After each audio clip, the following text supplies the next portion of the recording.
আমরা 5ই আগস্টের পরে নানান চ্যালেঞ্জের কারণে, নানান বাস্তবতার কারণে আমরা গুরুত্ব দিতে পারিনি। গণ অভ্যুত্থানে আমাদের যে শিক্ষক সমাজ ভূমিকা পালন করেছে, আমরা তাদের প্রতিও কৃতজ্ঞতা জ্ঞাপন করতে পারিনি। আমাদের শিক্ষা ব্যবস্থাকে আমরা ঢেলে সাজাবো এরকম কোনো স্বপ্ন আসলে দেখাতে ব্যর্থ হয়েছি। কিন্তু সরকার ব্যর্থ হলেও আমরা যারা অভ্যুত্থানে অংশ নিয়েছিলাম, আমরা সামনে এগিয়ে নিয়ে যেতে চাই। আমাদের সক্ষমতা থেকে আমরা সেই জায়গাটায় কাজ করতে চাই।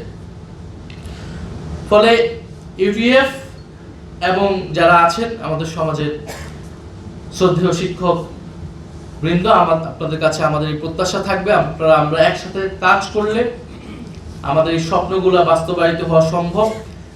বাংলাদেশের মানুষ মুখিয়ে আছে পরিবর্তনের জন্য, এবং পরিবর্তন ছাড়া আসলে এই অভ্যুত্থান, নির্বাচন, ঐক্যমত্য কমিশন কোনো কিছুই আসলে সবকিছুই ব্যর্থ।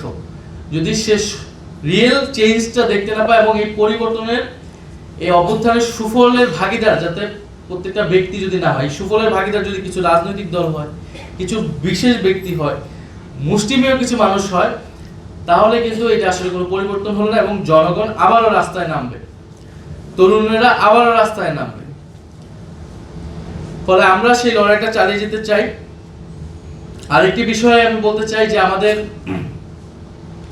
শিক্ষা ব্যবস্থাকে নিয়ে যদি আমরা কাজ করতে চাই, আমরা যদি আরো গোড়াতে হাত দিতে চাই, আমাদের ইতিহাসের পিছনের দিকে আমাদেরকে স্টাডি করতে হবে। একটা কোন সময়ের মধ্যে দিয়ে আমাদের বিশ্ববিদ্যালয়গুলো গড়ে উঠেছিল। আমরা জানি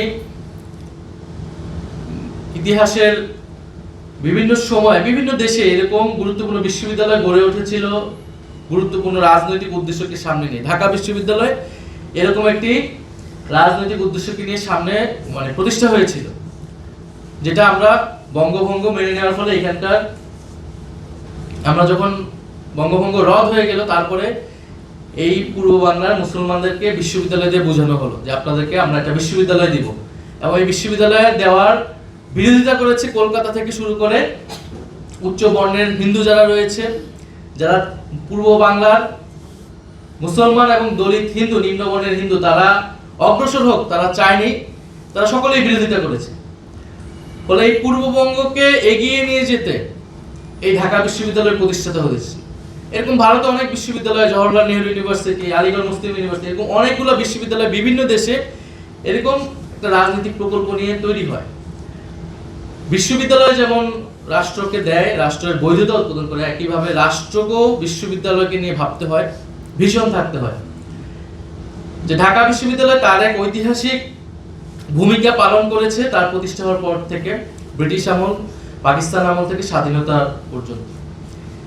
এরপরে যারা সরকার পরিচালনা করেছে বা রাষ্ট্র পরিচালনা করেছে, আমাদের আসলে বিশ্ববিদ্যালয়গুলোকে নিয়ে কোনো বিশেষ ভাবনা বা ভিশন ছিল বলে আমার কাছে মনে হয়নি যে একটা বিশ্ববিদ্যালয় থেকে আমি আসলে কি তৈরি করতে চাচ্ছি, কি দিবে এই জাতিকে। ফলে সেই রকম ভিশন নিয়ে আমাদেরকে বিশ্ববিদ্যালয়গুলোকে আবার গড়ে তুলতে হবে বা পুনর্গঠন করতে হবে, এবং একটা কলোনিয়াল সিস্টেমের মধ্য দিয়ে আমাদের বিশ্ববিদ্যালয়গুলো গড়ে উঠেছে। শুধু বিশ্ববিদ্যালয় না, আমাদের তাবৎ রাষ্ট্র, আমাদের আইন, সব প্রতিষ্ঠানই আমাদের সেই একটা উপনিবেশিত সমাজের মধ্য দিয়েই এটা প্রতিষ্ঠা হয়েছে। আমাদের এর আগে যে আমাদের এডুকেশন সিস্টেম ছিল, আমাদের যেই, তার সাথে কিন্তু আমাদের একটা বিচ্ছেদ ঘটেছে। ফলে আমাদের বিশ্ববিদ্যালয়গুলোর সাথে এই কারণে সমাজ এবং সংস্কৃতির সম্পর্ক খুবই কম।